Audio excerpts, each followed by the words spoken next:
na samu wacce nake kauna za a yi haɗi na gida.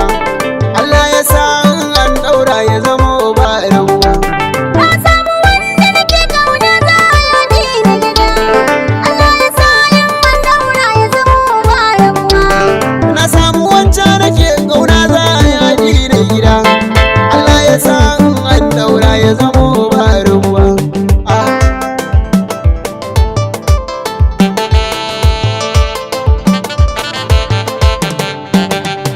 Da ni da ke za a yi mana aure ne haɗi na gida. Kin ga dai dangi ne mu an yi haɗi na gida.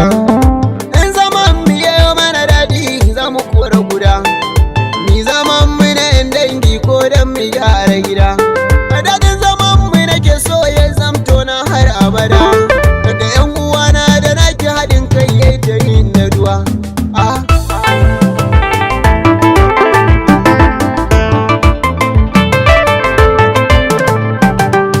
Aikan miji ban Allah ne ban juya baya. Zan yi ma ladabi da biyayya babu sanya. Ko me kake so zan maka take cikin biyayya. Ina yi bari na bari shi ne aikin amarya. Wajen faranta ma rai zan yi maka ba gajiya.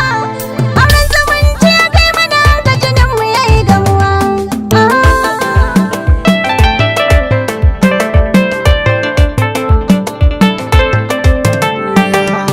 Na gode Allah ya sa na zama ango gare ki. Kyawun halinki ya sa danginmu suke yabanki. Ni na isa da duka kulata